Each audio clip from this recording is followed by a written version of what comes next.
Il a construit quoi? Notre église. Imagine-toi, tu es en Brazzaville, pour reconstruire une église, il faut dépenser combien? Ce que ça a moins cher, il faut dépenser combien?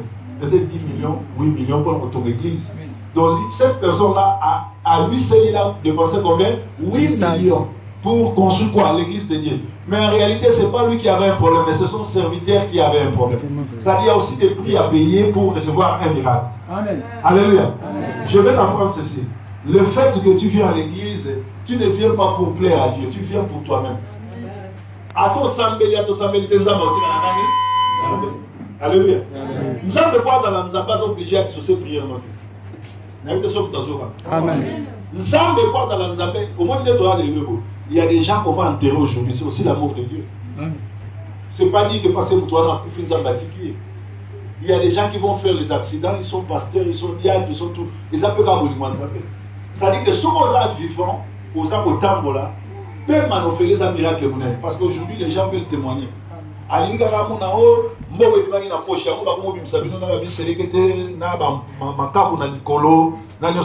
va pratiquement. Il y a Satan, Dieu n'a pas fait ça. Alléluia.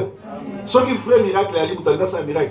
Ça va poche à 100 000 francs, 1 million de francs, c'est chaque mois, tout ça va diminuer la poche. Et vous allez bien.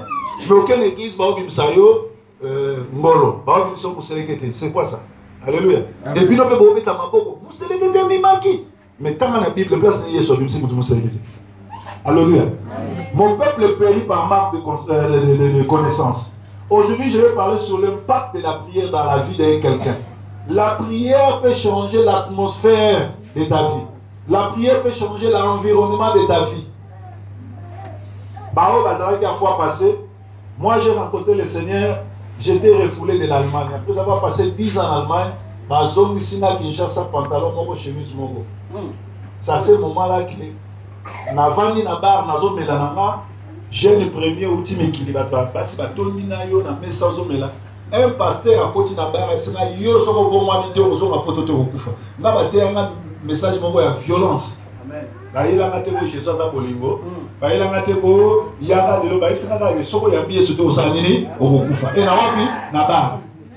mais puis l'évangéliste vous allez se moquer de la barre au ce moment-là. Le logo comme ça barre et si comme on a la batte, batte on va se battre dans le feu. Mais n'a pas qu'il y a pas batte dans le bazali. Amen. N'a pas escroquerie batte dans le bazali. Moi j'étais escroc. Moi j'ai volé dans des banques en Europe. Moi j'étais un ambianceur, un viveur. Mais la parole est venue me trouver où? Dans le bar. Alléluia. Si vous avez un peu solo, vous alléluia. Na Marc 1,5 on dit très tôt, quand il faisait encore nuit, Jésus faisait quoi? Jésus partait s'adresser à son Père. C'est-à-dire Jésus pour impacter l'environnement à la journée, avant de banana au solana na tata. Mais on a 5 heures. À côté de WhatsApp, avant de tomber, 5 heures du matin. Regardez ça, merci. Amen.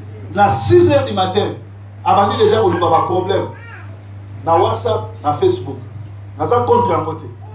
Mais allez voir mon corps, pour gagner battu, pour changer final.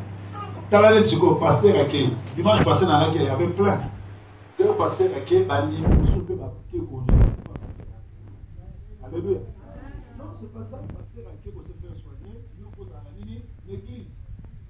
Bien aimé, prière les ambongo, ne pas prier les ambongo. Prière les ambongo. Ce moyen au sambe là, au lama bobo famba. Dans la psaume de 8, pour avoir la Bible là, dans la psaume de 8, demande-moi les nations, je vais te donner quoi? Je te les donner comme quoi? Hein? Comme héritage, maman, je vois bien. Demande-moi les nations, je te donnerai comme quoi? Comme héritage. Bible les hommes, ce qu'on sambe là, c'est l'ensemble les nations. Regarde les nations. Les nations. Bon, là, dans la Minga, il y a beaucoup de petits ici. Là, dans l'université, là, dans la bac, là, dans la bac du colo. Maman, il y a ça, les nations, quand Dieu dit demande-moi les nations, ça veut dire quoi? Expliquez la ligne, la simple.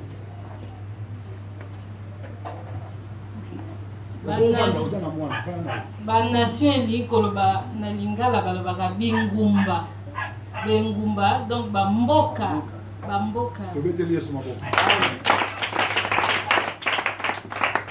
banation ya nini bapays na apprendre bino ke mpona yamba Yesu j'étais refoulé l'Allemagne mais ntango na yambi Yesu apesinga nini banation lelo pays nyonso to Europe nakendaka sans visa.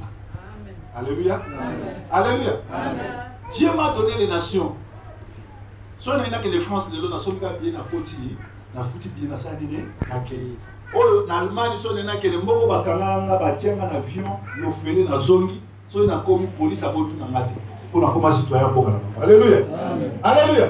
Si on a ensemble dans la représentation les nations. Tu comprends la nini? Les gens ont balé autour de la maison, balina ni ya ba pasteur tout na ina bango. Parce que fois passer les na mi tout kana pesa ba pasteur à crédit, ba kimana ba bon na ba zo ba voiture, ali na ole na télévision ba te belé ba yi mambo na ko ça. Il y a des pasteurs na pesa on ba crédit ba kana mi tout. Ba futate. Alors, le coup d'un jour na ba linga mso ah, mais yo comment OK ozongi likamuni na bia ne au futu no ya 4 fois. Alléluia. Alléluia. Total déjà awa maramongo. Si on a qui dans ça 2 mois après na yo. Parce que conteneur a l'eau dans les années qui ça. Alléluia. Alléluia. Alléluia. Na tout dit on a dit bino na bino to zaki na bar ici ka boko passer sonner azote atofai na bar. Yo voisin na ngaya. Siko ndenge ni ngai onction ya prière et ça là. Nga ba pesa na ba nation yo ba pesa. Il y a aussi un problème. Alléluia. Alléluia. Oyo kakalilo banzambe ndenge nini osalela bango ndenge nini. Dieu est saint 3 fois. Pour approcher, soit fait ne fût-ce qu'une seule fois. La prière du juste, Dieu le bénit, Dieu l'exauce. La prière d'un pécheur, c'est comme le bruit dans l'oreille de Dieu. Alléluia.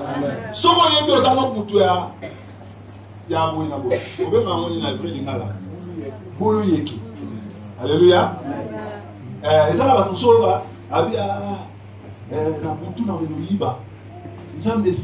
À côté de prière, ça me souvient que ça nini et simba. Il y a le loïba, c'est dans la sanini, assunga et beaucoup ça nini et simba. Ça veut dire que ça vous a dit ça a pété. Alléluia. Alléluia. Bible ça ça Jean 16. Alors vous priez, vous demandez, vous ne recevez pas parce que vous priez mal. Alléluia. La plupart des gens ici, ceux qui vont changer, ceux qui quand l'église au solo comme le la moutoir, piscine la nini, il y a petit. À ça, il y a combien? Avant dans la piscine, ceux qui vont vous expliquer, non, ange à l'ingaya, il y a mon ange à ceux qui ange à Kitty, bah, tu vas piquer, il y a ça nini, à Tika.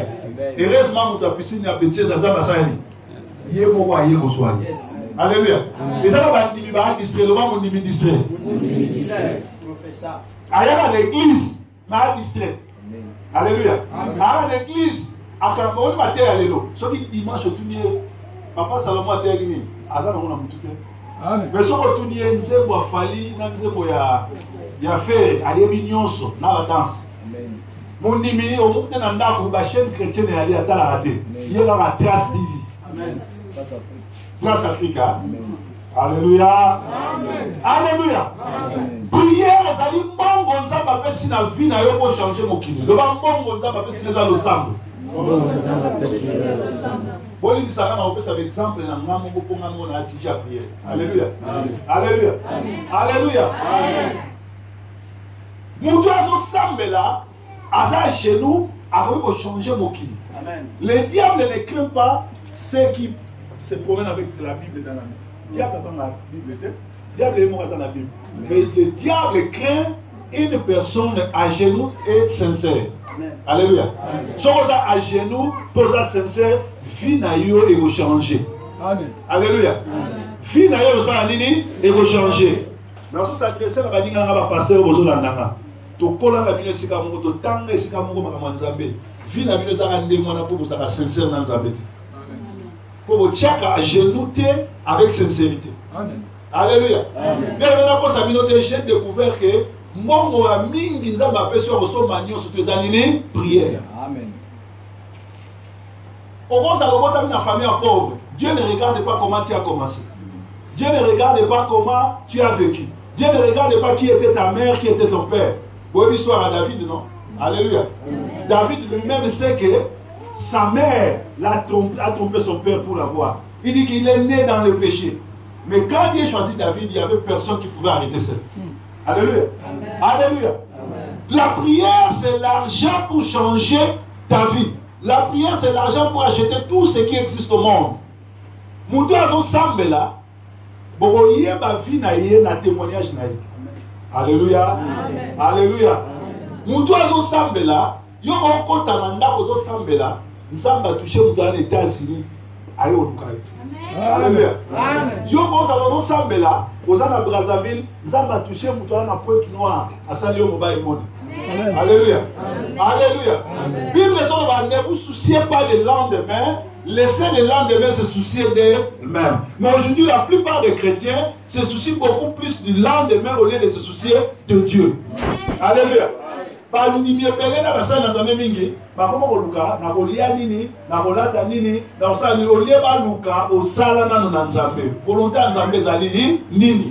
Alléluia.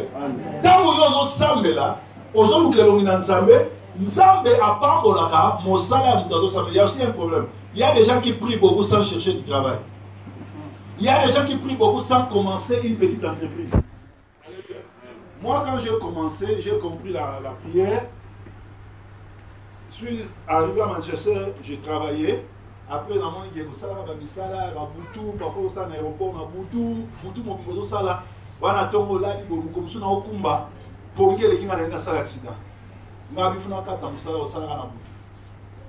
C'est quoi qu'est-ce que je vais faire? Nathalie, la communauté de la Congolais qui cherche à Brazza, à Manchester, à Londres, à Belé. Nathalie va dire à Pondou, le pas Pondou. Alors, na quelle place va dire à Pondou? Na moni que Pondou est au sang.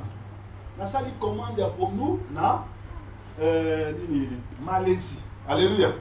Na bandina na moninga to tie mbongo to sali conteneur moko. Pondou yi. To teka mbongo bandeko na tanga mbongo na recevoir bis. Vous voyez recevoir des bâtons. C'est-à-dire oye na ba Pondou yi boy pas et teka mi mbongo esili Pondou esili ozo tanga mbongo oni mateko mbongo na. Alléluia. Alléluia. Alléluia. Après na sali commande mususu. Soko tuli ba à Manchester ba tout aller à Pondou. Là, on a fourni ça à Pondou. Mais à Bino Pondou, ça sonne. Et ce côté, la Pondou, ça sonne. Là, on a commis un bon de quoi. Après, on a sali conteneur, on a tiré Mituka, et comme on a dit, Kinshasa, on a bandi na Pondou, on a bandi au sommet de Mituka, Mituka, nous avons surtout la vie, où il y a qui toque au Jeep, nous avons une de qu'on a vu dans la table là. Nous avons appris ça dans la Nini, il y a prière. Alléluia. Alléluia. Yo sambe laka au salarani. Même dans l'Issa, pour autres, comme un millionnaire dans l'Issa, il n'y a pas de saut métier, il y a que des sauts gens. L'église, vous avez l'église à 50 personnes. Sauf chaque dimanche, il y a un bissap na yo. Bissap, vous avez combien? Bon, imagine-toi 50 personnes sur la tête qui va battre à 50 multipliés par 5, ça combien? Chaque dimanche, on va nous avoir combien? 5 000. Si vous avez un quartier, va sommer. Et combien? La plupart des gens, problème dans les animaux, semblent avoir ça, mal ne tomber, la main ne tombera plus. Mal ne tomber, deuxième dit Kamoyali, tant que vous semblez là, est-ce que ma Kambolé kaka tout autour na yo, bah orphelin opprimé, ça te touche. Ça va tous aller à so ba kutana mutu na nzela azosena mbongo basi bateya ke mutu wana démon okopesa mutu mbongo te. Pour attraper ma femme, je vais vous ange en Zambé à se déguiser dans mon